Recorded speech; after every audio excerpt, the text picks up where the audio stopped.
Welcome to another episode of Our Interesting Times. My guest this evening is Matt Battaglioli. Matt, how are you doing? I'm doing real good, man. How are you doing? Very well. Thanks for coming on the show. No, my pleasure. Thanks for having me on the show. Matt's field of study is social sciences. He's a graduate of the Ludwig von Mises Institute in Auburn, Alabama. Is a member of Liberate RVA organization. What exactly is that? It's a grassroots movement that a friend of mine named Cal in the Richmond area started, I believe, back in 2012 as a sort of face-to-face direct action program to try and convince people of alternative ideas. Okay, so just sort of stir the pot, so to speak, intellectually, get people thinking? Yeah, you could definitely say that. He has a lot of resources available online, hosts some events. It's a cool organization for sure, a lot of fun to be with. Oh, cool. I'll have to check that out. And also, you're a member of the Libertarian Alliance, and, of course, you've written a book. Yes. You're the author of The Consequences of Equality, and there's a brief description that the book provides I thought was pretty good. It was written by Dr. Richard Lynn. The Consequences of Equality is a critical analysis of egalitarianism. Economics, political theory, ethical theory, and sociology are all used to tackle some of the most controversial questions of the day. What is the nature of equality? Are people truly equal? And in what ways? And in what ways? And what would it mean if they are not? And most importantly, what occurs when society fails to accept the inevitability of inequality? It's Dr. Richard Lynn. I believe you've studied under him or you've worked with him? Not precisely. I met Dr. Lynn when I was at the Property and Freedom Society meeting in Bodrum, Turkey back in 2015. That's the conference hosted by Hans Hermann Hoppe out of the hotel that he owns, the Chiara Princess, and that's a big conference, international conference for people that go there, bigger league intellectuals, some students, some associates, and Dr. Lynn is a regular there, and I have the honor of speaking to him there. Yeah, I recognized in the book a lot of, I guess, the arguments that Dr. Hoppe has presented in various lectures and books, like Democracy, the Goddess That Failed, and various lectures. Right. So this book, The Consequences of Equality, what motivated you to write this? And let's just talk about your book. How do you want to get into it? Well, what motivated me to write it was honestly being a college student in the Western world right now, growing up in this just disgusting atmosphere of egalitarian tendencies and sort of utopian infatuations with everything has to be exactly the same, and nobody can be, nothing can be considered better than anything else, or this or that relative to, and it's just such an insanity. It's such an obsession that people have that I wanted to sit down. I wanted to just write something that is going to shock people, but at the same time make a really clear, I believe, common sense and well thought out case for the contrary. I see. Okay, so equality. What's wrong with universal equality? Don't we all want to be the same? I don't think we do all want to be the same. Actually, I think that's something that people think that they ought to want, and people think that other people ought to want. But in reality, nobody really wants to be the same. I mean, they may want to be treated about the same legally, but to have every facet of a person's life universally considered the same, not only is that kind of a Brave New World-esque kind of thing, but it's also requires force. It requires quite a bit of force, a cracking of the whip, as I say, because you're inevitably going to see inequalities develop, and when they develop, how do you even them out? You got to disadvantage certain people to advantage other people. You have to favor some to be disfavorable to others. And these are things that the policy implications are not very good in terms of their consequences, even if the sentiments may be there. Now, you write about equality, and how it's inherently it's authoritarian or totalitarian, rather, maybe. You write, since these inequalities do come along with simply living in the world that we do, what then is the most frequent tool of remedying equality? And you say government. I guess that's where you say, cracking the whip, and that's where coercion comes into play. Yes, absolutely. People will want, tax policies tailored to fulfilling this egalitarian dream. They'll want people who have certain values to not be able to live by those values because they say that they're treating certain people differently from other people. All sorts of things that you're going to see in everybody's day-to-day life that are going to require some sort of coercive action against, of course, via government, unless people honestly want to go do it themselves. Otherwise, assault, battery, arson, we're seeing a little bit of that right now. But by and large, no, it's government. People use government to get this thing that they cannot get naturally. Right. Okay. Well, yes, what I was saying was that in all facets of a person's day-to-day life, they're going to see certain inequalities develop. They're going to see people expressing biases, natural human biases. They're going to see people doing things with money, property, themselves, perhaps, that may conform to these egalitarian ideas, because the reality is people are simply different. People have strengths, they have weaknesses, they have even biological predispositions that I think is a really important part of this whole discussion. And when they're not able to act on those things as they otherwise naturally would, that's when you need the coercive body. Sort of a Procrustean bed. You have to cut everyone to the same size, right? Yeah, more or less the cookie cutter method, but a little more harmful than that, I would even say. Now, you also have you address the a lot of us. I would say mainstream Americans, particularly those that are right of center, reject the idea of equality of outcome, yet they embrace this idea of equality of opportunity because it sounds very nice. Everyone should have the same starting point, so it's a fair race, even a level playing field, so to speak. But you even go after that concept as something that's really not attainable, given the nature of things, given the reality of how the world really works. Right. Yes. I think that the claim I make in that respect is pretty reasonable. That if you are going to concede to unequal outcome, well, how do you ensure an unequal opportunity, right? Because you could have a person, they have a business, they have quite a lot of assets, they have stock, they just have a better situation in life. Well, if you're that person's child, then you're going to have a better starting point than somebody else is going to. And it doesn't sound particularly nice to people, but to rectify that would require adjusting the unequal outcome, which these people are saying that they don't support that. Well, in order to get the equal opportunity to really get it, right, you're definitely going to need to do something on the other end, on the outcome end. So it almost to say that we want the opportunity to be equal is sort of a backdoor to the outcome, and it gives government all of the same means it would otherwise have. And that inequality isn't just financial, meaning you were born into a wealthy family. Yeah, absolutely. I mean, you can born with certain physical traits. If you're good looking, if you're athletic, if you tend to be articulate, there's all types of intelligent. Yes, yeah. Absolutely. Artisticness, musicality. If you're very attractive physically, all of these kinds of things can be, that they're largely biological, I believe, with a bit of an environmental factor. But these are things that people are going to have inequalities of. It's just how it is, right? That's how human beings work. That's how living organisms are. And those are going to lead to unequal outcomes, de facto. And it's almost like if we wouldn't really admire beauty if everyone was beautiful. So, yeah, absolutely. Yeah. You wouldn't. Yeah. I mean, if everybody could compose like Mozart, would anybody be a fantastic composer? No, certainly, yeah. Not. And now you also talk about, I guess, or you write about, you mentioned income tax, graduate income tax.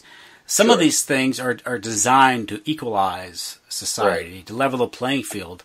And some of our institutions actually antagonize or make things more unequal. You mentioned things like, monetary policy, central banking, and these things that are often done under the pretext of equating equality, a greater opportunity, or managing the economy, whatever, for the benefit of all, actually create inequality. Can you elaborate on that? Sure. Now, interestingly enough, after I had already written the book and published the book and all those kinds of things, I actually saw a study. I believe it was actually on the Huffington Post or something like that, believe it or not. Although I do believe it now because I think they were phrasing it as a good thing.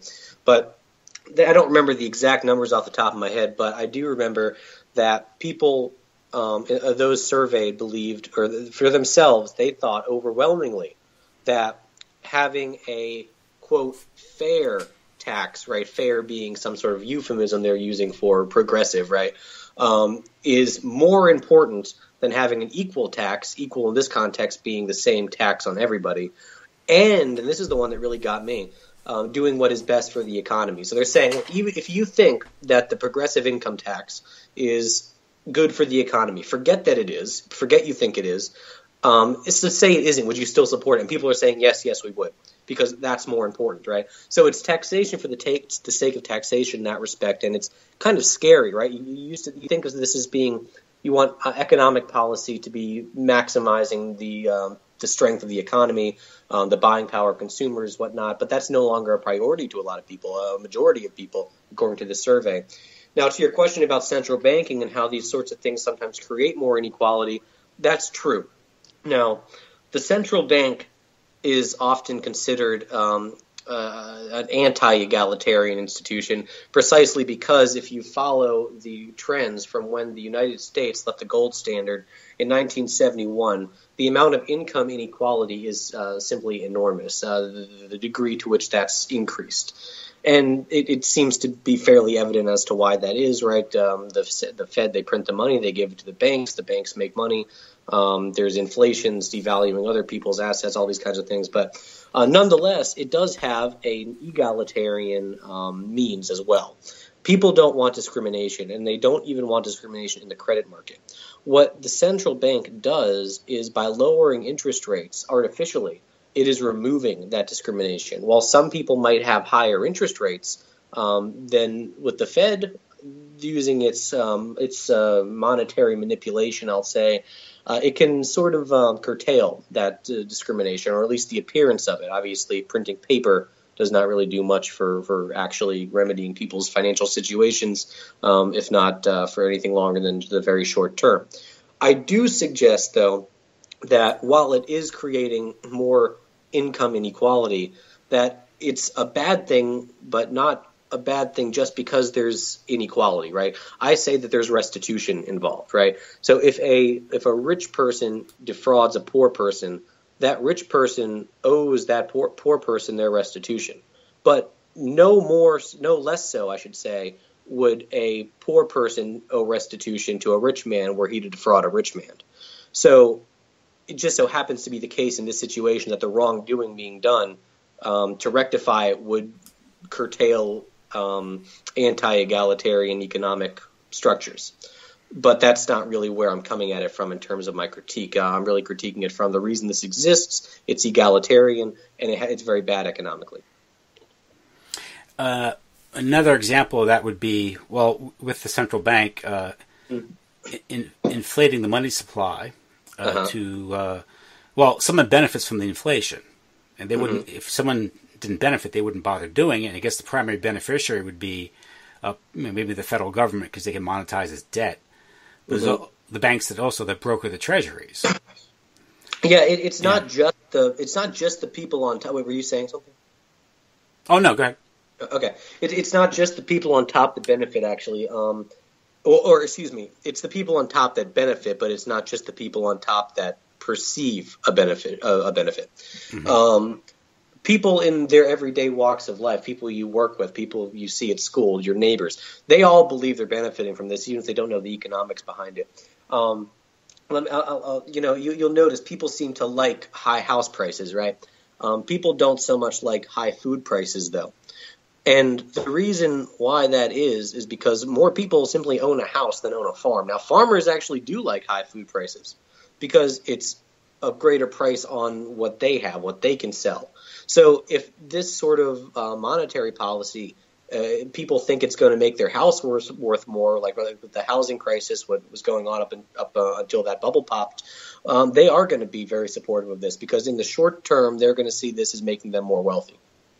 Well, they have paper wealth, on the books, yeah. or they can. People don't borrow against high food prices; they do borrow against high housing prices, and so that equity, the so-called equity, and when the bubble pops and the house price drops, when there's that market correction, the market correction, then the incentive is to try to goose the market again, try to push up asset prices. Also, because a lot of banks can paper over the fact that they're sitting on bad loans. Yeah, they have to liquidate the bad loans, and that is going to cause some kind of massive, like I said, market correction, a recession of sorts, and it's natural, it has to happen. But what seems to be the case now is politicians and bureaucrats and bankers and all of these people, they seem to just want a constant, perpetual growth, and that's not a natural economy. Yeah, because there's ebb and flow, right? And there's Absolutely. There are economic fundamentals at play here, or at least that should decide these things that don't, which makes the situation worse in the long run. Yes. Because no one thinks the market should ever drop. They want to market 20,000, the Dow at 20,000 or something. But what if what if it is overvalued, which it has because the stock market has been being fed easy money courtesy the New York Fed, so that's going to push stock prices up. It also separates the stock market from the real economy. That's what they call the Mayfair economy, or where you have the super wealth being concentrated up in New York, but it's not being built on any, like industrial growth in the West or development in the Midwest and job growth. It's all based on this paper wealth that the Fed creates that they can. Well, I think ultimately it stems from the fact that the dollar is still the world's reserve currency. Right, right. Export the inflation, make the whole world. And the oil peg and all that kind of stuff. Yeah. I mean, there's a lot going on in terms of international affairs and whatnot. But the fundamental principles, they certainly stay the same. And Hans Hermann Hoppe at a conference at the Mises Institute was asked. I don't remember specifically, but he was asked something to the effect of. How do you respond to the economic policies and the arguments made by someone like Paul Krugman? I'm assuming referring to desire for monetary expansion in the form of a central bank intervention. And, he responds, we get bogged down so much in the economics and this or that, and there's the elasticity of the demand curve for money, and then there's the oil peg. It's like, how does printing little green pieces of paper make people better off? You just need to keep hammering that point, right? Because at some rudimentary level, you can't answer that question. There would be no poverty in the world if this could actually be done. That's right. And Weimar Germany would have been an economic, paradise in the 1950s. Oh, God, Zimbabwe would be... yeah. And now they're not printing money. They're just adding digits. It's electronic money that they're creating. They don't have to bother paper and ink anymore. Yeah, now they just type an extra zero in, and that's that, right? So... Mm-hmm. And that's even harder for regular, everyday people to keep track of. They're not going to see it in their wallets like they would otherwise. Now, part of this is, I think I was listening to an interview you did, I guess, a few months ago, how you got into this line of study, economics, libertarianism, is the realization of what banking really is. Because what we're talking about, can you explain the fraudulent nature of our banking system? Well, geez, where do I begin? Yeah. Well, I would consider one of the excuse me, I'm getting over a cold, by the way, just a little bit, so I apologize for that. One of the, or probably the most dangerous thing about the global economy right now is that pretty much everything, every economy, every investment, everything in the economy, more or less now, is built on paper fiat money. And the banking system is incredibly fraudulent. Now, the source of that is largely what we were just talking about, the central bank. But the central bank and fiat money, right, we didn't used to have both. We used to just have, well, for a while, neither. That was quite nice. But then we get the central bank in 1913, and we get it back. And then we had this sort of wishy-washy kind of gold standard up until 1971 that would sort of constrain the government, right? They couldn't just print anything they wanted and then add it to debt or borrow against something, and then try and pay it back later at interest. Because at some point they had accounted what they can actually afford in terms of the money they had on hand, right? Tangible assets. That's no longer the case. So the banking system is now sort of a situation where banks will hold maybe about 10% of your money, I think, is what they hold now. And they sort of just hope that people aren't going to want too much of it back at one time, right? That's the run on the banks. They don't want to run on the banks like what happened during the Great Depression. And supposedly, if this happens, then there's the Federal Reserve, the banker's bank, otherwise known as the lender of last resort, as they used to call it, and they can provide the money to give to people in the case that happened. And honestly, that's really what it was supposed to do. And while I'm against that, that was relatively tame compared to how the central bank behaves today. Now it's actually manipulating the market, and it's manipulating the market very artificially. So I'm going to go. Yeah, David Stockman did a good explanation of that. How banks originally, I'm sorry to interrupt, just wanted to, originally they were supposed to provide monetary elasticity to to prevent a crisis, but that was supposed to be based on collateral paper that the banks held. Then World War I occurred, and they started monetizing debt. So so that was a big step towards really corrupting the banking system. Now there's a really important concept that I think that everybody should at least have a rudimentary understanding of, and that's the Austrian business cycle theory. So let's stipulate for a second here. I'm going to use sort of a hypothetical analogy to really illustrate this. Let's say that all of the goods in the economy, all of the goods and services too, are represented in my example by a hot dog, one hot dog in a hot dog stand. And somebody has $1, right? And that dollar represents all of the wealth that there is in the economy. And that person, what they can do is they can choose not to spend $1, and they can not buy that hot dog. What they can do is they can put that money in the bank, and then when somebody wants to take the money out of the bank, they can take that dollar out as a loan. They can buy the hot dog with it. Now, what's nice about that is it equilibrates those who are saving money and those who are borrowing money and consuming and all of the resources in the economy. We don't have that anymore. So what the central bank would do then is if a person wants to buy a hot dog, they can take that dollar out of the bank. But what they'll do, even though there's still only one hot dog, they can print another dollar. And what that would mean is somebody didn't have to save that money for somebody to borrow that money to buy a good. So you could have two people consuming with the same dollar, with the same amount of money. And there aren't enough resources in the economy necessarily to provide for that kind of consumption without the savings to go along with it.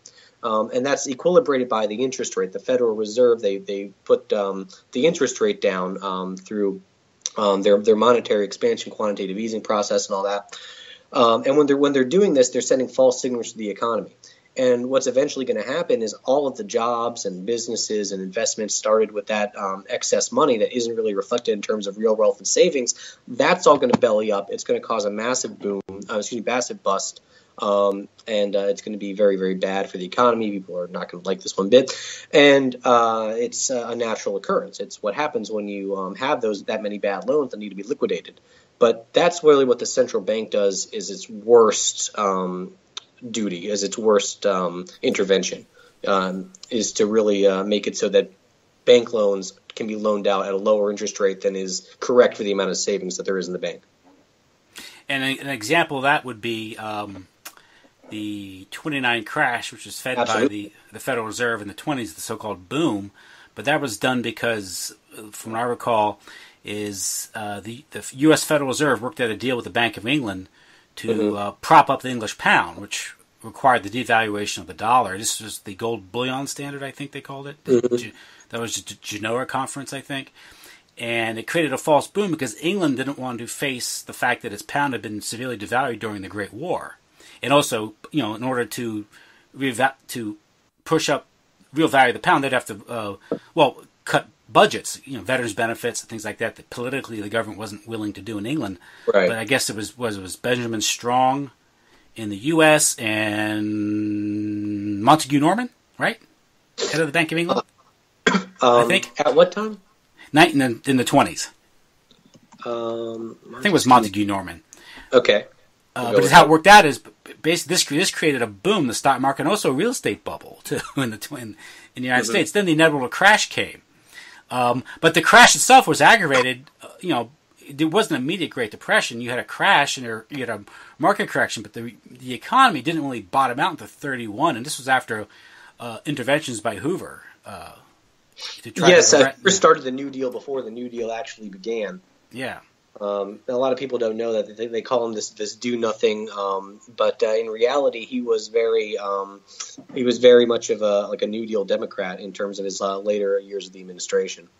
And FDR campaigned against Hoover's extravagant spending. I think John Nance Garner accused Hoover of being a socialist. I wouldn't necessarily contest that claim, honestly, but I guess it depends on where you are on the political spectrum. Yeah, but it was very funny. It's funny, the platform. I think the Democrats were like for gold standard and strong dollar and cutting government spending in 1928, and of course FDR repudiated that, of course, with his New Deal. But an example of that is a president that's been maligned in history for doing nothing was Warren G. Harding in 1921-22, which is why we've never heard of the Great Depression of 1921, right? Right. Yeah, it never happened. Then actually the market. The way it was, it looked very similar, I should say, to how the economy looked prior to the crash and the Great Depression. So it very well could have been on that way, but Harding responded with a very high tax cut and a cut to spending, and things were relatively back on track for that time. Yes. And there's also a similar, peace dividend in 1946 under Truman when he cut governments. Everyone was worried that we'd have a Great Depression because all the reduction in government spending from the demobilization, from the peace. But Truman and I guess it was a Republican Congress, I think, but they slashed government spending by like 75%. And of course, the result was the great post-war boom. Right. One of the causes of it. So there's a misconception. If spending is reduced in one sector of the economy, that's not necessarily meaning that there's going to be a net loss. There may be a loss in that particular sector, in that particular stage of production, but there's stage-specific markets, right? So you could see booms in other stages or other markets or other sectors. And it's not really Keynes's paradox of thrift that everyone is so infatuated with. Yeah. But of course, you mentioned John Maynard Keynes, and of course, he was a architect of the Bretton Woods system, along with Harry Dexter White. They both, from what I understand, they both had similar vices. Yeah, John Keynes. His is the sort of economic policy that is very often followed today. I think it was Nixon who said, we're all Keynesians now, and whatnot. Most mainstream economists would follow Keynes to some extent, whether they're center-right or center-left. That's sort of what you're going to get nowadays. And it's really not it's not just negative in the sense that, well, now we have a lot of high-tier economists that are subscribing to really nonsense, but also people who are growing up, who are studying the science, who are looking into things about the economy and whatnot. They are getting role models and they're getting advice from, and they're really getting an idea of the science of economics from these people. And that's incredibly dangerous, right? Because eventually, an Austrian or even a Chicago school sort of economist is going to have to say, well, someone's going to say to them, are you really saying that, 80-something% of economists are wrong on it? And it's kind of like, yeah, I am, but that's very unattractive to go against that grain so heavily for a lot of new intellectuals. And Chris, John Maynard Keynes had a quote when he was confronted with the paradox of his economic thinking or theory. In the long run, we're all dead. So is contempt for posterity, for the future, and you attribute it to his homosexuality. Yeah, well, not unilaterally, but I definitely think that his homosexuality played a large role in that. I also think that it has a lot to do with why people who are LGBT tend to not be very left. Yeah, it's a unconstrained vision of the world, I guess, as Thomas Sowell would put it. There's patterns. I think that it has to do with being short-sighted. If somebody is gay, then they're not going to have to really worry about fathering a child unintentionally. So that makes them much less needing to save, much less needing to plan for the future for future generations, and that's going to necessarily result in a short-sighted mindset. And that's a very politically incorrect thing to say and to think. Yeah, you've read my book. Yes. And I think Dr. Hoppe got in trouble a while back for saying that in class, if I recall, about 5-6 years ago, or yeah, no, it was more than that. I think that was like 2005 or something. Was that long ago? Okay. Yeah. The time preference argument. Yeah. Yeah, can you imagine now there would have been a riot at the school? God.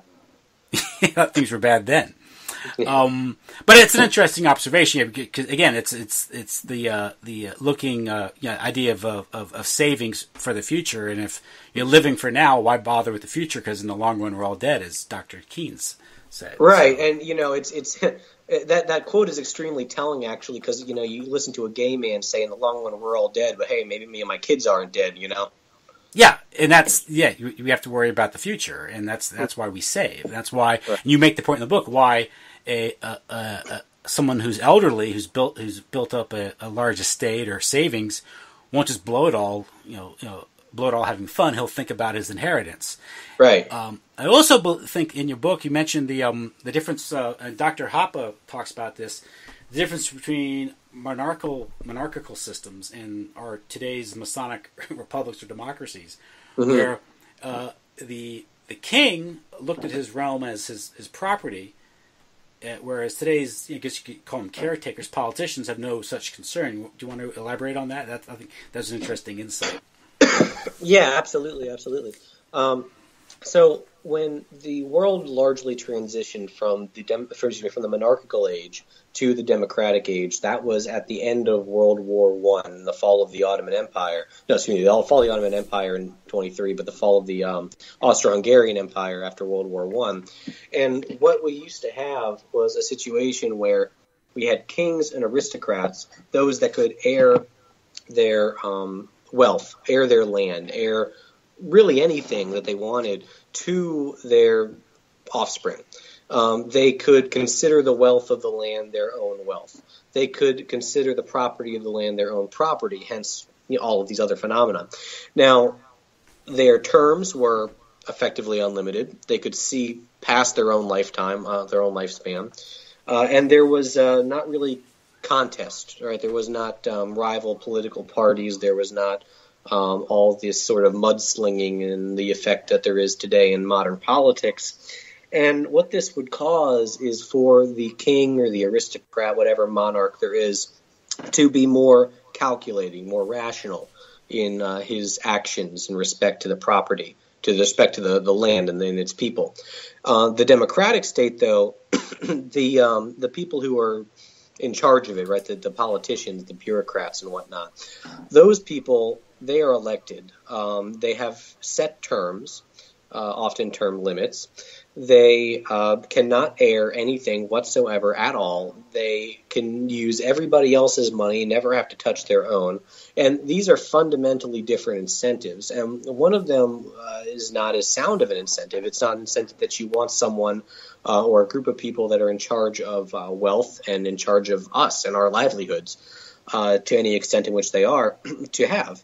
You'd much rather have somebody who is going to say, okay, look, I don't really want to tax people above a certain amount because that's going to lead to overall, over time, lesser economic development and eventually a lesser value on my own wealth. So would say the king. Now, the incentive for the democratic politician is to rob, to pillage, and to plunder the population as quickly and efficiently as possible because in a short term, they will not have the chance to do that again. So there's numerous incentives here that are very, very much reflect and mirror incentives that people have as property owners to take care of the country, to take care of the nation and its people, and to practice sound economics and all of these kinds of things that we want but don't have because we have democracy. Yes, and one other big difference is also, I guess, in the age of monarchy, you still had a commodity-based money system, a gold standard, which inhibited or restrained their ability to spend because they couldn't print money, they couldn't monetize debt because they had to worry about they would have to worry about people demanding gold from the banks. So there was a built-in, I guess, a constraint that as well. But you mentioned the idea of the king owning his realm, that he might have a patriarchal concern for his realm, for his people, whereas you don't get that with politicians. No, you certainly don't get that with politicians. Now, I mean, kings can be very, they can be altruistic, they can be, good Samaritan people, or they can be selfish and greedy. As far as I'm concerned, though, it doesn't really matter, right? Because the end result's going to be the same, whether you don't tax your population to death because you're nice to them and you don't want to do that to them, or because it won't lead you to a more profitable future. Either way, it doesn't make a difference to me, And I think Dr. Hoppe makes a point. It talks about in his various lectures, and I believe also in his book, Democracy That Got Us That Failed, that average spending under these monarchies usually hovered between 3 and 10%, depending on the circumstances. At war, it may go a little higher. Wars were shorter, by the way, and more civilized. But now we labor under 35, anywhere from 35 to 50% plus compliance costs for regulations. Oh, of course, such. Yeah. There's an idea now that people have that they did not have during these previous times. Taxation during the monarchical age was very transparent. People knew that this is a tax. We are paying for this because we are benefiting the king in doing so, or at least the king sees it as a benefit to himself. Now people have a sort of reverse perspective on that. They believe that they will be on the receiving end of this atrocity known as taxation. And because of that, they're less likely to resist it, plainly and simply. They think that they'll get something out of it. They think it'll come back to them, maybe even more so. And they don't think that the state does it to benefit the state. And if they do, they certainly do not act on that sentiment. How about now? Is it fine? Yep. Okay, Mike, okay. Oh, so where were we? Wars. Yes, wars, okay. Obviously, what the first thing, World War I, what are the first things they do? The governments repudiated the gold standard. So that's one way that, at least from a practical standpoint, that honest money tended to keep these wars limited. But even that age, monarchical wars were considered, these were fights between monarchical families. Right, it wasn't the people's war. It wasn't fight for your country bullshit that we have now. And mass conscription, which I think started in the French Revolution, which was the age of that was the beginning of this, nationalism. Now with mass conscription and all, and with the ability to pretty much inflate forever, the wars got more destructive and longer. Of course, you got World War I and World War II. Right, and you don't have as much domestic resistance to the war either. There's less pressure to end the wars, especially if Democrats are in office. Mm-hmm. And also, I think you mentioned that there's a sort of a beneficial class consciousness, meaning that people were aware of the aristocracy of the royal family, and they knew where they lived. So there's a family you could go, you could address if there were problems. But the idea that you said that there wasn't under this myth that they lived in democracy, that the government was free for entry, that you could participate in, that anyone can be president, that the system was for you. And so that tended also to inhibit government, growth. Yes, absolutely. You see people now that they're in favor of the state because they see the state as being comprised of people just like them. They see it as electing one of their own. They see it ruled by someone like them. But when you have somebody with a royal bloodline, you know where those people are. You know where they come from. You know that you are not eligible to be one of them ever. So the line between you and them is very, very clear. And when that is very, very clear, then people develop that kind of a class consciousness. And when they have that class consciousness, then they'll start to think about themselves separate from them and not give in to anything that they being the state at the time, want. Yes. Now you also get into, egalitarianism, equality, and certain policies like anti-discrimination law. Sure, yes. And why are these, ultimately self-defeating or tyrannical? What's wrong with everyone having a right to a job and not to be discriminated against based on race, sex, or gender identity? Well, that's a kind of a loaded question there. I mean, there's a lot of issues with this. You got your ethical ones and you have your practical ones, right? Now, ethically, I would say, you own a business, you built that business, your money, your blood, your sweat, your tears, your effort, your risk, your everything, right? So if you don't want some guy working for you for some stupid reason, or even if you don't think it's a stupid reason or whatever, then albeit, people choose their wives and their husbands for good reasons. They'll choose them for bad reasons, or choose them for no reasons at all. But those are their own interpersonal decisions, and it works out very well. In fact, Ludwig von Mises once pointed out that that's one of the most beautiful parts of a consensual relationship between human partners is the fact that it is consensual and that it can be broken at any time for any reason by anyone. Now, what the anti-discrimination laws are doing in this country right now, and maybe even doing in other parts of the world, is they're they're actually designating two classes of people, and they're saying that you are victims, right? You are the downtrodden. You are the ones that need help. And these are the people who are doing it to you. These are the people that are putting you in this situation. Many of these people have done absolutely nothing to them at all. And what you're going to have then is people in this victim group looking for reasons, reason after reason. Why should we hate these people? What have they done to us? Or should we feel like we should get something from them? And that's a very perverse incentive to give people if you're going to try and get them to cooperate.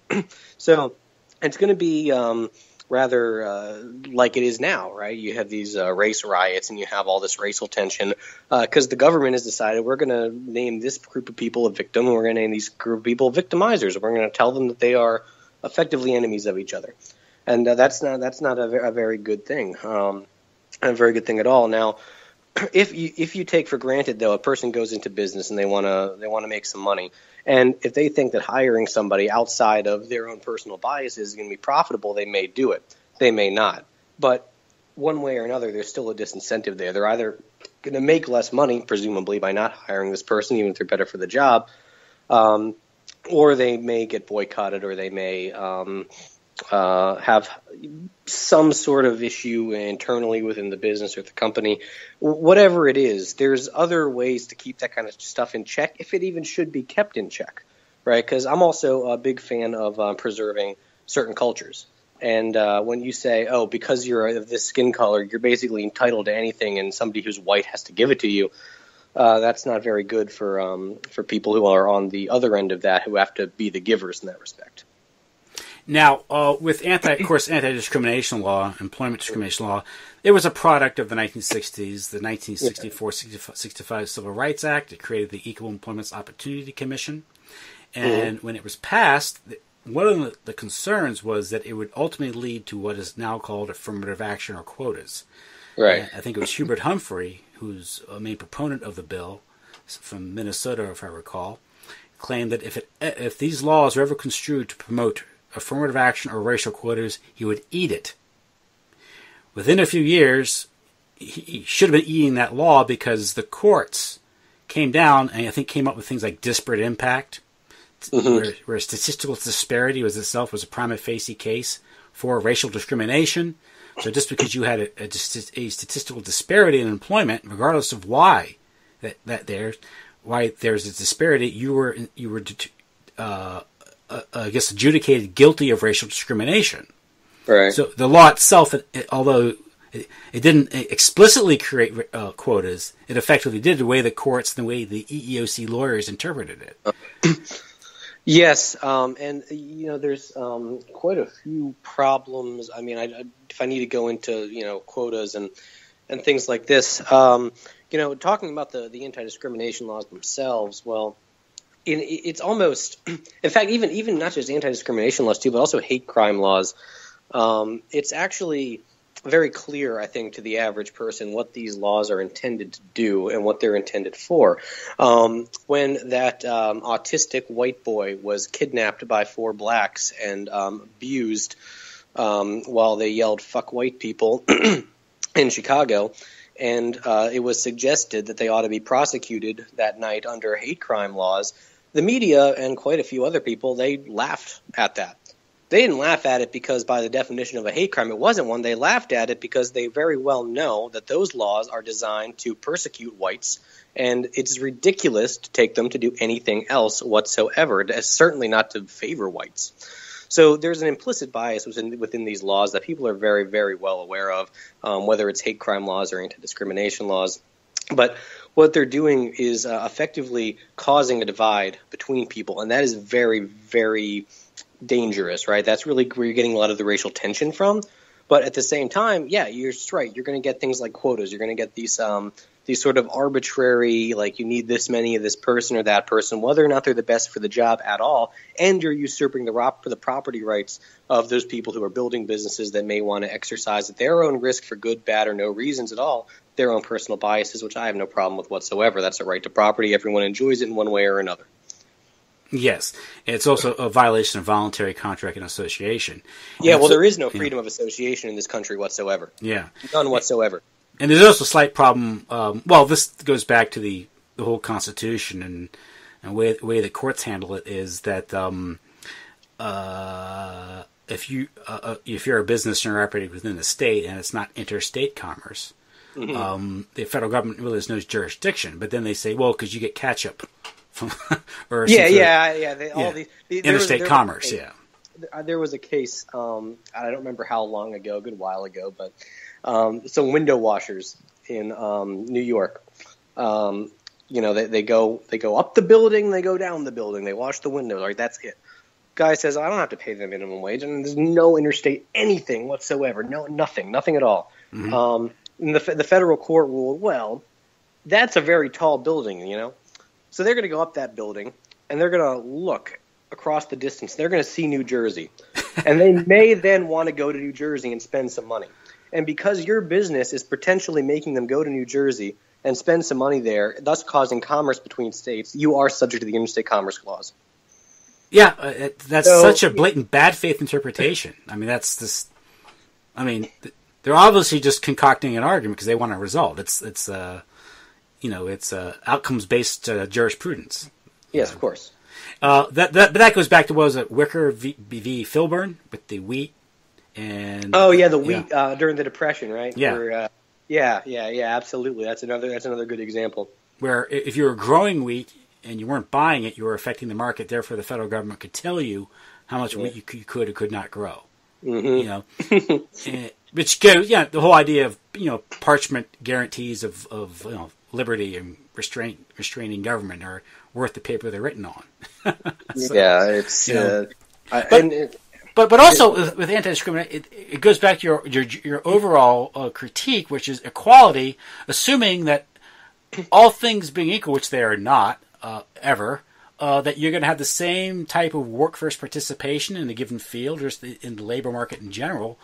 Different ethnic groups, different the two different sexes, and I do believe there are only two. I'm an old-fashioned that way. No, I agree with you. and you're born that way. It's going to affect the way you participate in the market, and it's going to affect how much money you earn, because it's a reflection of your preference. Right. It is, and also different races are very biologically different. I think that the difference between races biologically is overwhelmingly understated today, and I think it's trendy to understate that. But I think that you're naturally going to see more whites and Asians in high-paying jobs in the maths and sciences because they are more intellectually capable of performing those jobs. Likewise, you're going to see a lot more blacks on the 100-meter dash team in the Olympics because they are more athletically capable of performing those tasks. And, you have everything in between. That's simply natural. But once again, they don't like to see, this group of people makes more money or they have more of these jobs than this group of people, so we got to do something to even this out.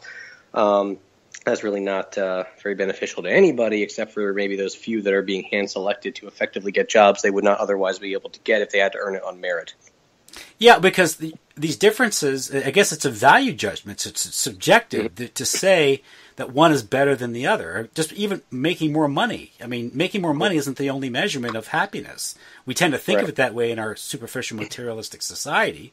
But there are other preferences. I mean, there's nothing wrong. I mean, I think given the way ethnicities are, there's nothing wrong with seeing more Asians and Jews on the National Symphony Orchestra and seeing more black people playing in the NBA. There's nothing wrong with that. But if I were to look at the NBA, I would say the NBA discriminates against white people. Well, yeah, but once again, that sort of a critique would never hold up because everyone knows perfectly well that those sort of laws are written to persecute whites, not the other way around. Yeah, and also to address past grievances, which is a problem because then you're penalizing people who had nothing to do with those grievances. I think I was listening to a lecture by Shelby Steele. He was talking about inequality. And he was talking about what happened was the collapse of white supremacy in the United States in the 1950s and 1960s was so sudden. It's one of the more remarkable transformations in any society that occurred in that period. It became shameful to believe in white supremacy when a decade before it was just presumed.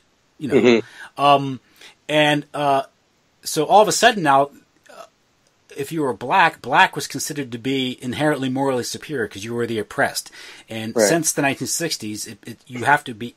There's power in being perceived as being oppressed because you can lord it over Yes, it's an interesting situation where victimization is itself its own merit, in the sense that you'll get benefits for being a part of this group that you won't otherwise get, or you'll get special accommodation that you wouldn't otherwise get, or you get sympathy that you wouldn't otherwise get.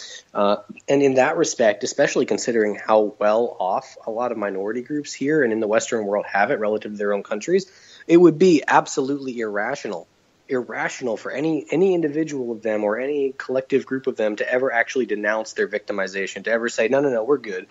Nobody's ever going to say, oh, no, we're okay. We don't need any more lower college entrance standards. We're okay. We don't need any more welfare. We're okay. We don't need any more of all of this special treatment that we're getting, because why would you?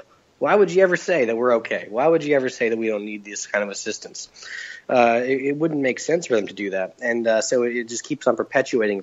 It never really seems to stop. We could have a black president, a black attorney general, black Supreme Court justice. We could have black lawyers, black doctors, but it'll never really resolve the primary grievance that people seem to have, because it's so theoretical. Yeah, and also not just talking about the so-called sexual the war between the sexes, which was was fomented by the intelligence agencies and Madison Avenue and Hollywood and the foundations. But this idea of equality between the sexes, that's very confusing, because the sexes are very different in their preferences and in their biology, obviously. Yeah. And that's going to have a profound effect on what they achieve in life and what they want to, what they prefer in life, right? I mean, what you said about race and biological predispositions and races is actually, I would even say, more of a critique of modern feminism.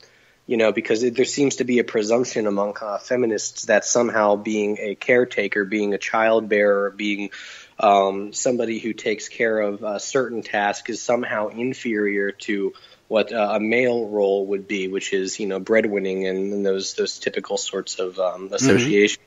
When in reality, these things are not inferior whatsoever. And interestingly enough, I've sometimes said that what modern feminism does is really quite the opposite of what it claims to do, because it simply says, no, we're all the same.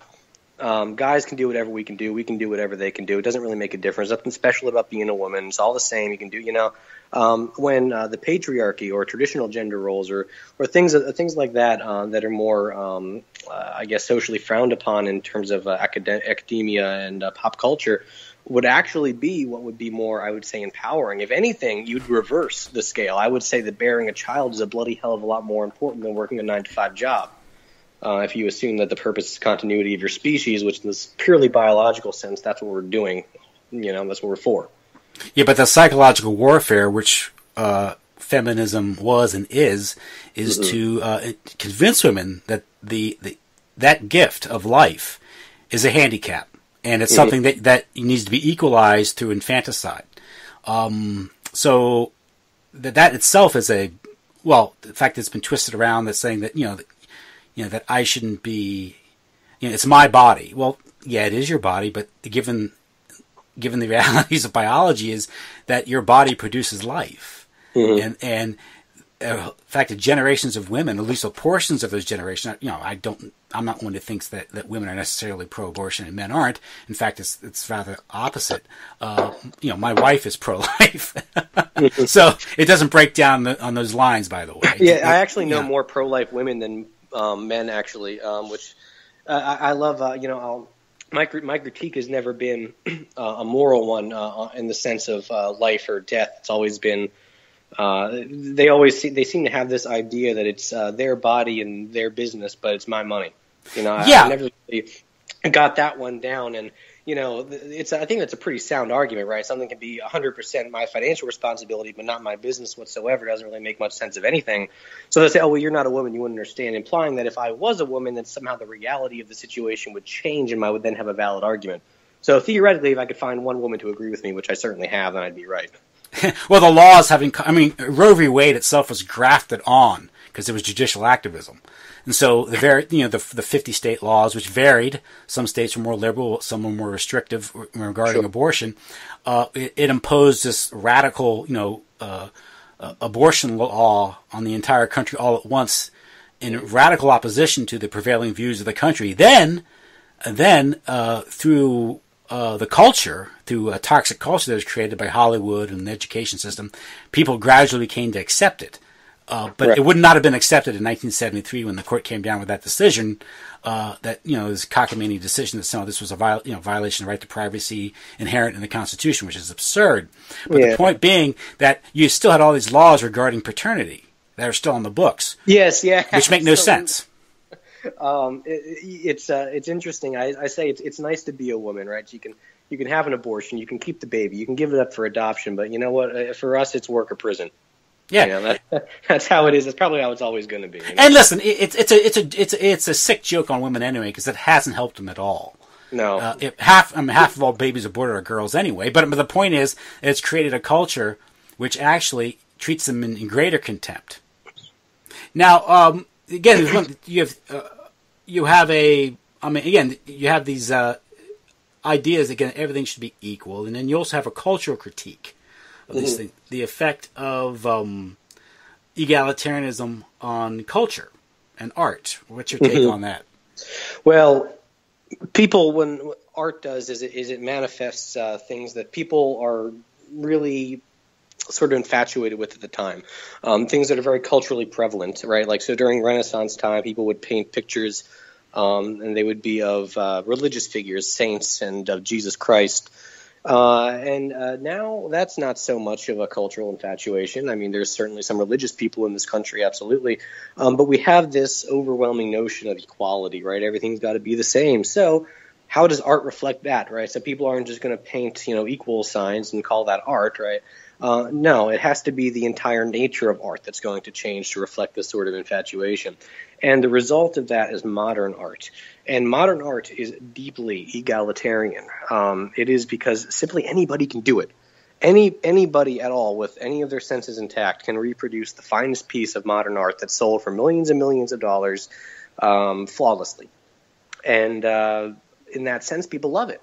They don't want to see a hierarchy to art. They don't want to see people being of a certain class that are talented, right? They want it to be equalized like anything else. And when you have that kind of a cultural infatuation, you have it reflect itself in terms of cultural entities, such as modern art. Yes, because it's so, obviously high art requires talent. Right. So, right. And that's another thing. If you look at the history of modern art, it's an assault on the aesthetic, which is the overall assault on beauty that we're getting today. With body shaming and fat acceptance, it's a similar thing, but it was promoted. We now know that the CIA promoted modern art. They funded things like Jackson Pollock and the stuff, and they also funded certain magazines just through the Congress of Cultural Freedom. They did these things. The foundations funded it, like the Rockefellers became big advocates of modern art, and they also promoted feminism. So there seemed to be sort of a broad cultural assault by the powers that be. So this assault on the trend towards deviancy and the radicalism that we saw became sort of vogue in the 60s were all supported by the powers that be, suggesting some sort of cultural experiment going on. It could very well be. I haven't really looked into those who particularly funded it or supported it. I definitely think, though, that when a person sees, right, no matter how much money you have going into something, if you're talking about something like art, you need to have people that are looking at it that appreciate it for some reason or another. And I see that as being the reason why it's able to gain traction. Now, if it has some help, it wouldn't surprise me at all. I think that it helps perpetuate that infatuation, as does architectural deterioration as well as musical deterioration. But at some level, that's still there's still an appeal it makes to people, and I would say that's most certainly it. Mm-hmm. Now, you also get into architecture and yes. how that might reflect the time preference and also the broad economic trends of the time. There's sort of this, I guess you could say the aesthetic deterioration we've seen in modern architecture and public infrastructure and houses. It kind of reflects our throwaway culture. The fact that everything's very transient now. And you touch on that in the book as well. Yeah. Well, when it comes to architecture now, you have to architecture, unlike regular art, like that you'd see in a museum, that is in and of itself an asset to people, right? Like a house, something that somebody would sell. Now, when you live under a democracy, particularly a democracy in which there is a central bank that has a socialist-leaning economy, you're going to have naturally a short-sighted view of the economy that is held by the politicians and those who are really running the whole regime. And what that's going to do is cause massive spending. And it's going to cause massive spending, again, due to the high time preference of the political class being concerned maybe with re-election, but ultimately not with anything beyond a certain short set of terms. And with this is also going to come a debt culture, the monetary policy of the Fed being rather unpredictable. And all of this is going to cause a lot of uncertainty for people in their daily lives and especially in their financial situations. So what they're going to do is be very careful when it comes to asset building. And in particular, in the respect to architecture, people want something that is going to be, in the event of financial woes, something that they can sell on the market rather easily, something that's very liquid, something that you can just get rid of, make some cash on it, and then move on. So a piece of architecture or a house, it's not going to do that if it's ornate, if it's creative, if it's to a person's preference. It's going to be that, really stripped down square with the triangle on top and rows of the same house stamped almost throughout the neighborhood with the square cut bushes. That's what is going to be a safe investment for these kind of uncertain financial times. They can sell it and move on, get their money, and then hoard it away so that they can prepare themselves for any kind of coming economic concerns. Now, that's so. Yeah, basically, they want to make everything easily. You can easily sell if you want it. No concern for the aesthetic. Yeah, very, very liquid. Yeah, and there's no long term plan. Like it's not going to be like a family house. Right. So right. There's so much uncertainty. It's hard to do these sorts of things for most people. And of course, the whole phenomenon of suburbia, of course, Levittown in the 1950s, these tract homes, these things were all funded by the federal government, largely through FHA, which was a broader plan to break up the ethnic neighborhoods in the urban cities, and create suburbia. And this was largely an attempt to create what we now know as the white middle class, as opposed to ethnic America, which people were German, Polish, Italian. Right. And this was the attempt to change the demographics of the country, and also to one of the things in racial integration into the cities. Although it was the excuse was racial integration, the ideal was white flight, and that's why now we have even from the standards of their own claimed objective, it's failed because these areas that were supposedly integrated became all black. Well, yeah, I mean, if it's right? if it's going to be, I mean, there's certainly a reason for that, right? If it becomes multicultural, it's not going to be as wealthy as if it was all white, and then the more poor it gets, the more it's going to attract minorities, and the more whites aren't going to want to live there. So that's going to just snowball itself into those black inner cities riddled with crime and poverty. But that was that occurred around World War II when they shipped up the sharecroppers north into the cities and didn't give them any housing accommodations into the middle of these established neighborhoods and wondered why there was a racial problem. Well, it turns out they expected the racial problem. They wanted it. Right. And it developed into this very ambitious, I would say sinister social engineering scheme to create the suburbs. Of course, the suburbs were largely facilitated by the interstate highway system, which wasn't built by the invisible hand. Right. Yes, that was a centrally controlled project. Yes. I mean, I certainly have it hard. I find it hard to believe that anyone is so stupid in Washington, that's so dense, that they could look at some, race policy and say, what would be a great idea? Let's get this group of people over here, and we're going to basically just give them all sorts of benefits, tell them that they're victimized by this other group of people, make the other group pay for it, and then somehow have them get along. Nobody's that stupid. No one believes that crap. I mean, it's all a social engineering scheme. But I mean, we see it now with the color revolutions going on, courtesy George Soros and the CIA and Western intelligence agencies. A similar process occurred in this country: a massive social engineering, the vast mass movement, a forced movement of populations. Stalin did it, and it was a similar thing occurred.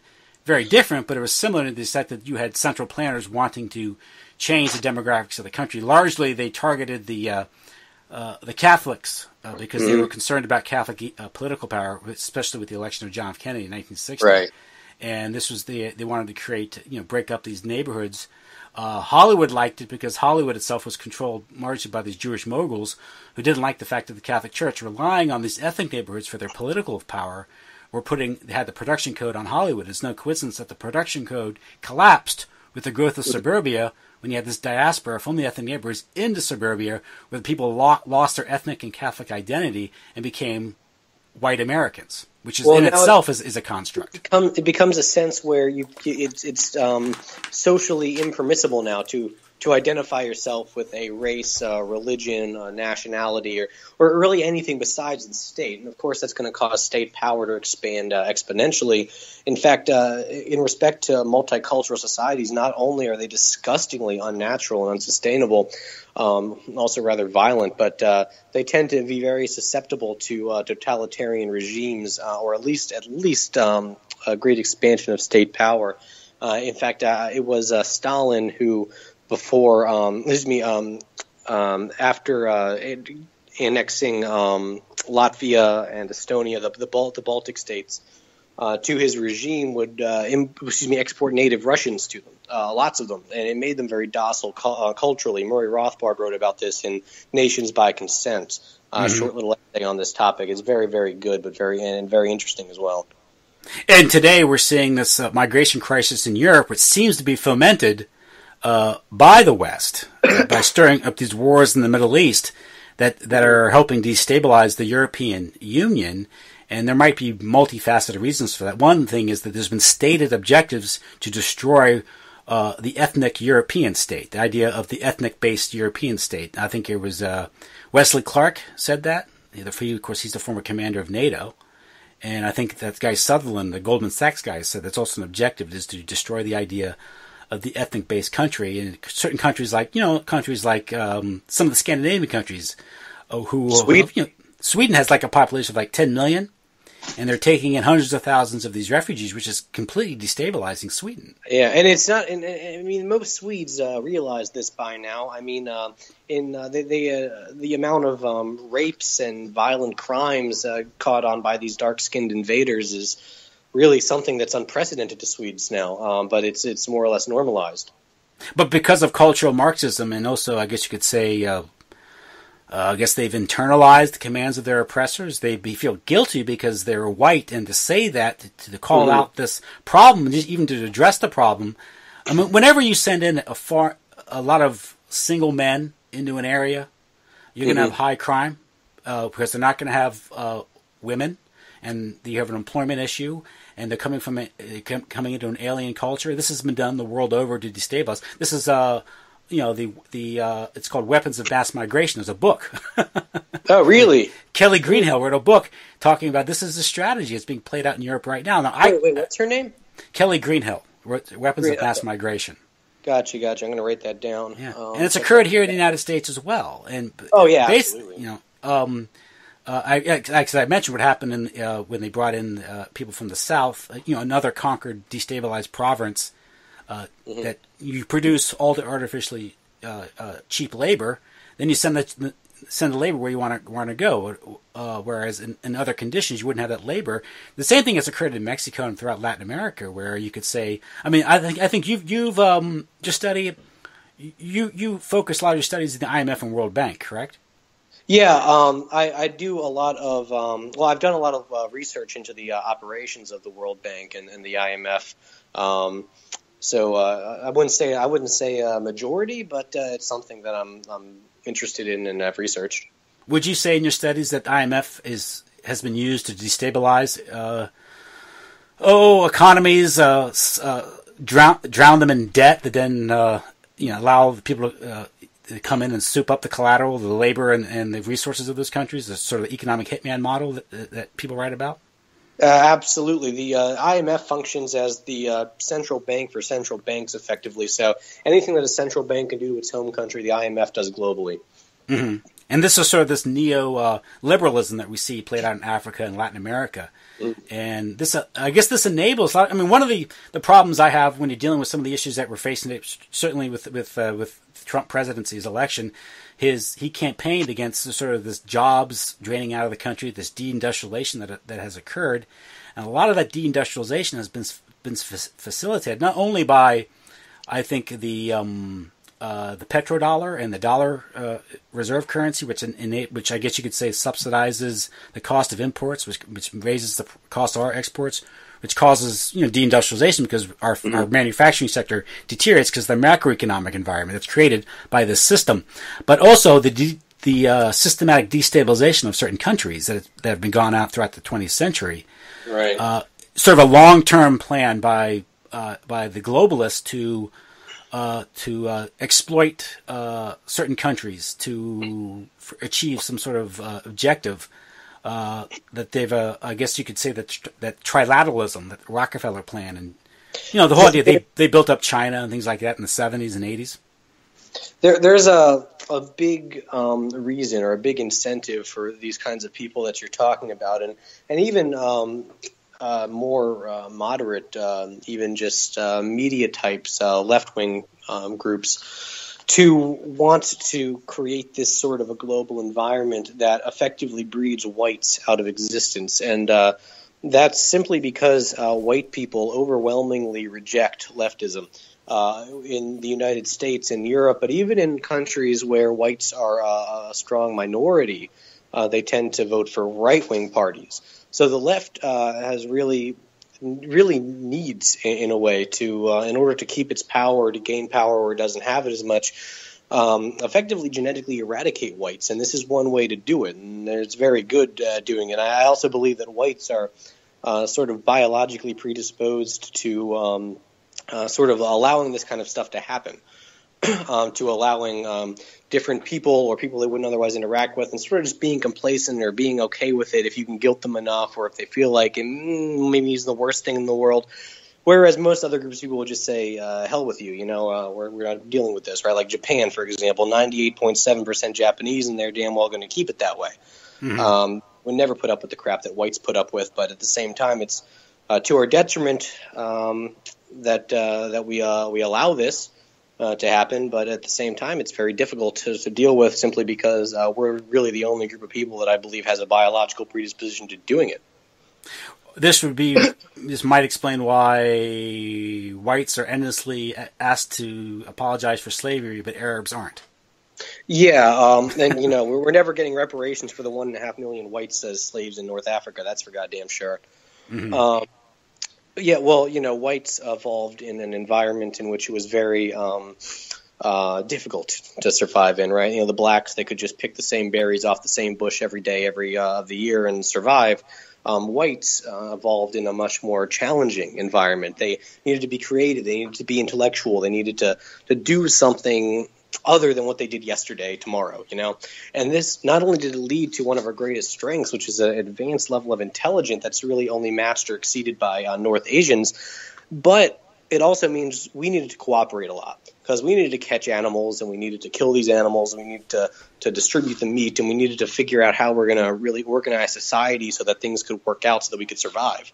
The blacks didn't need to do that as much, but also that made us very compelled to be accepting of people. We need these people. We may need them to help us. We can't, we don't want them to be upset with us. We're going to be very empathetic in ways we really even shouldn't be. Other groups did not have to deal with this to the extent in which whites did. And for this reason, whites are shooting themselves in the foot now and breeding themselves out of existence for the sake of really these same sort of predispositions that we evolved from thousands of years ago. Mm-hmm. Would you also attribute that to maybe some of the topographical makeup of Europe, where you had navigable rivers and natural, ports, so you have increased transportation and communication? Yeah, definitely. That's something I think I heard from. I talked to so many people on this topic. I think it was Richard Lynn that mentioned that to me, but it may have been Jared Taylor. But I have heard about that as well, and to the extent in which I understand that, I agree with it. Now, I had a discussion recently about IQ, and of course, IQ's scores vary with time because people become literate, but there's still this gap. Now, of course, Asians score the highest, from what I understand, right? Asians score the highest as an ethnic group. Okay. Actually, it's the Jews that score the highest.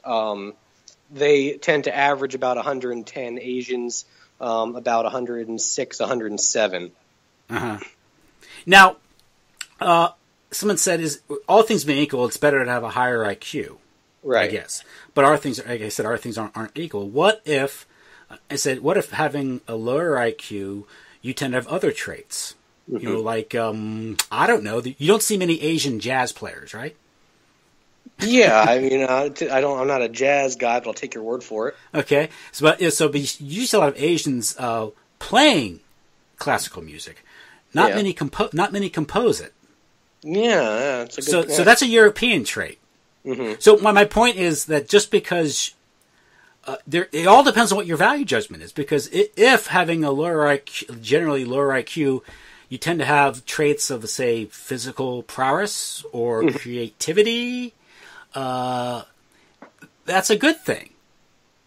Where it all depends on your willingness to accept inequality, and then working with each other through the division of labor, and all of us benefiting from it, instead of having this fetish, this obsession with equality, which tends to create so much violence in the world.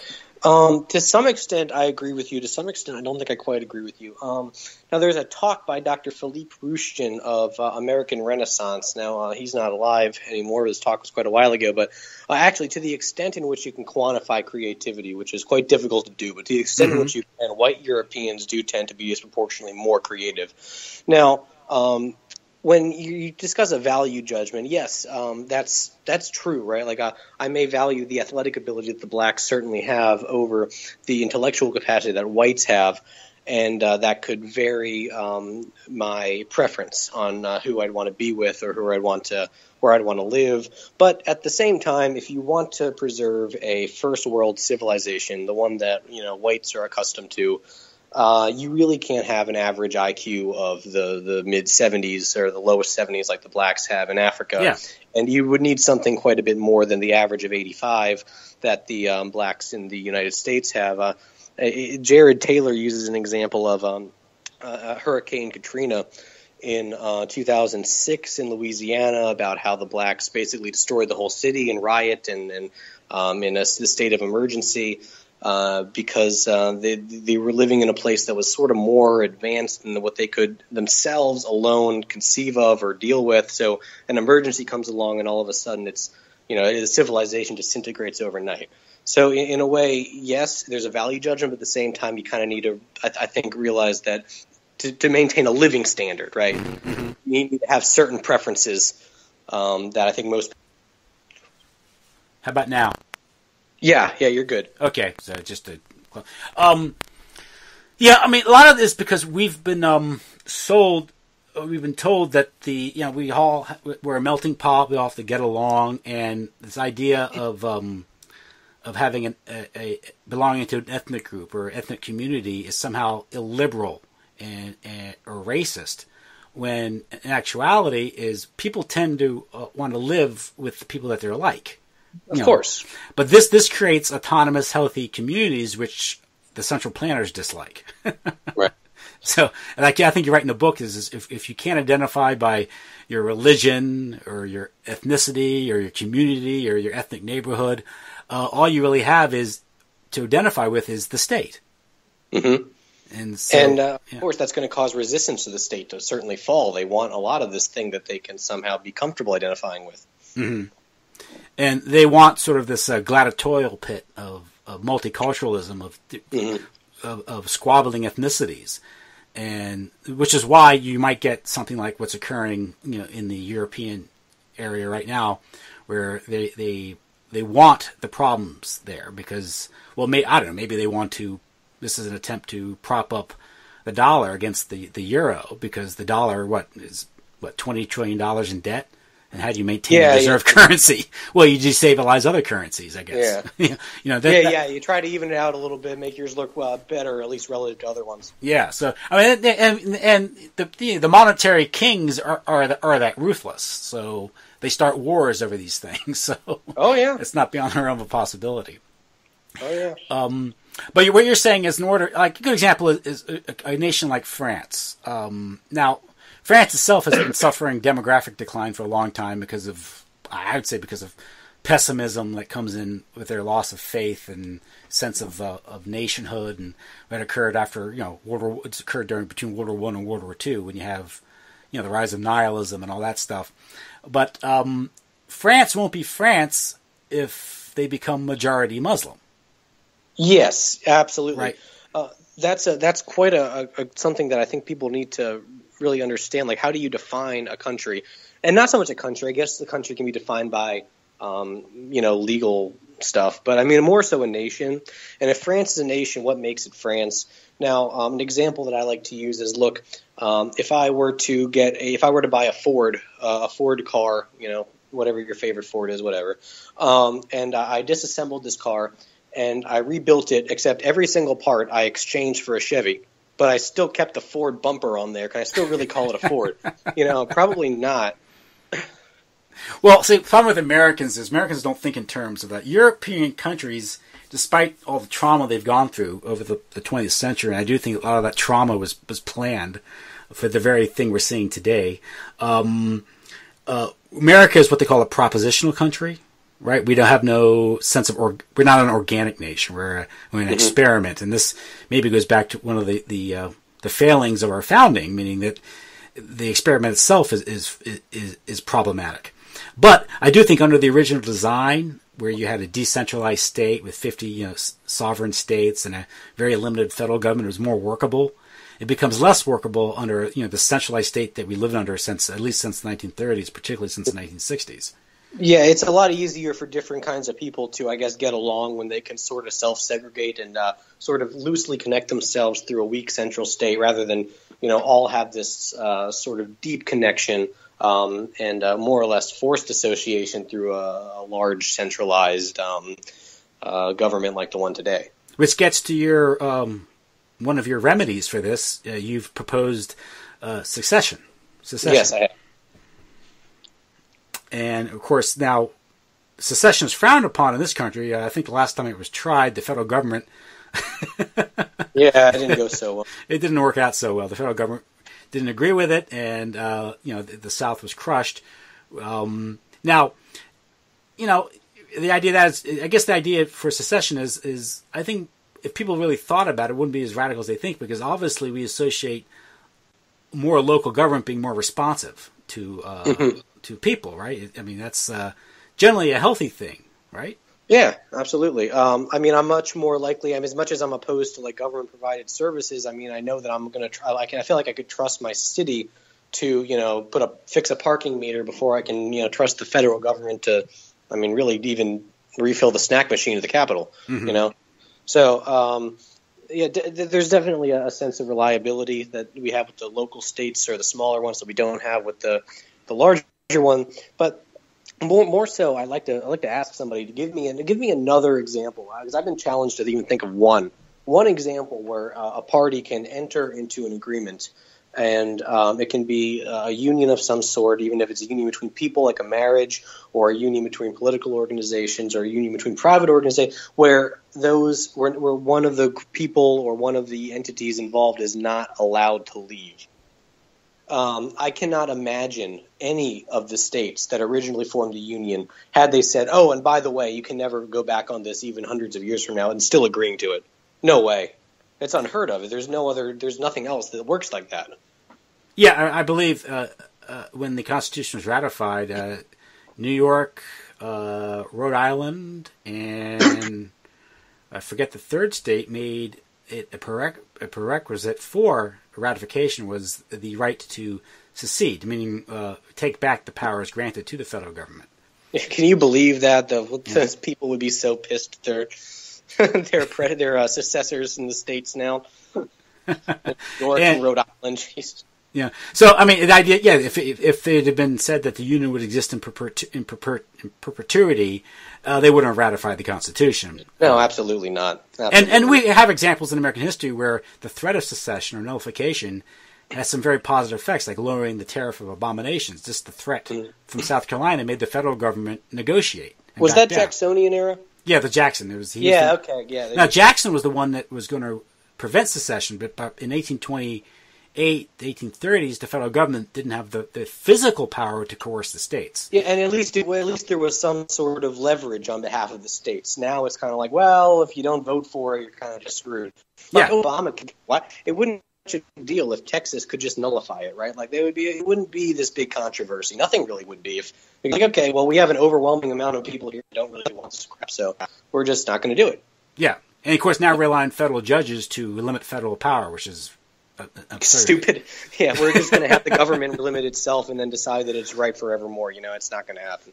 Look what they did with Obamacare. Just I think you mentioned in your book where they changed the tax penalty to a tax, and voila, it's constitutional.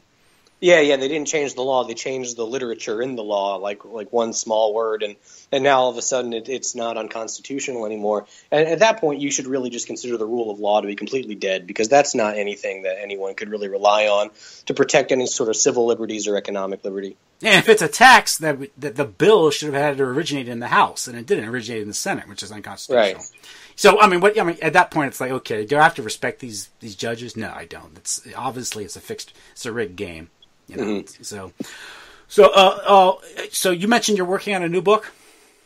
Yes, I'm working on a new book. I am working right now quite a lot, and I am in school full time, so it's a slow process, but it's a work in progress. And this was my first book that I published, The Consequences of Equality. I published that when I was 21, and now I am going to be 23 this year, and hopefully I'm going to have it done shortly after my birthday in August. So just after I turn 23, I'm hoping to have this book done. I am really excited about this book because not only am I taking on a lot of topics that I didn't get to touch on as much, while also elaborating a little bit on some different facets, ones that I've already talked about in the other book, but I've got some really cool firsthand sources here. I had an interview with Jared Taylor back in November of this past year, and in May, if all goes well, I have an interview scheduled with Janusz Korwin-Mikke in Poland. So these are some great people I'm getting to talk to. I've got Keith Preston, who's going to make a nice contribution for me, I believe. And, I'm really looking forward to getting this book done. I'm really excited to keep working on it, and I think it's going to be great when it comes out, so people should watch out for that for sure. And this book takes on some maybe the cultural, sexual issues that we're confronting with today regarding... Yeah. Talking a little more about, I'm going to talk about some economics for sure. I mean, that's what I do. I can't really leave it out. But I'm going to be talking a little more about sexuality, a little more about feminism. I'm even going to talk a little bit about firearm ownership and things like that. That I think the readers are really going to enjoy. And, you've read my last book, and you may be surprised to know that it'll look rather politically correct compared to the one that I'm writing now. Okay.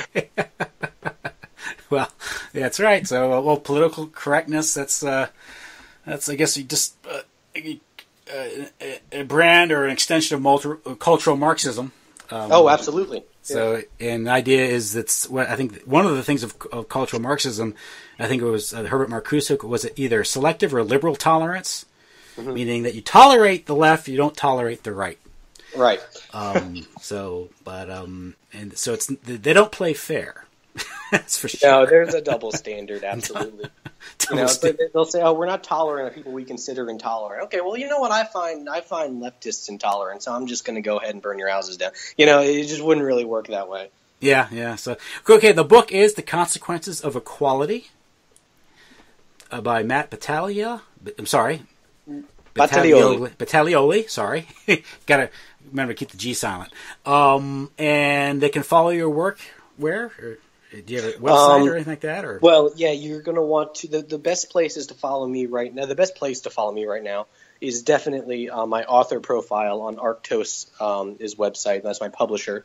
So that's where anything new, even some podcasts that I do, That's where that's going to come out the most, is going to be there. Okay, great. Well, listen, I want to thank you for coming on the show. Oh, happy to. And good luck with the book and with your studies. Obviously, you're a very busy young man. And also with your travels. Mm-hmm. You go to Europe, so that'll be this summer? It's going to be in May. In May, okay. Well, that should be nice weather there, though. So, okay, yes, good. yes. I'm looking forward to the trip very much. Great. Okay. Well, thanks a lot. I'll let you go. Yep. My pleasure. Thanks for having me on the show. I'll post this. When I do, I will send you the link. Absolutely. I appreciate it. Thank you, man. Good night, then. Good night. Bye-bye.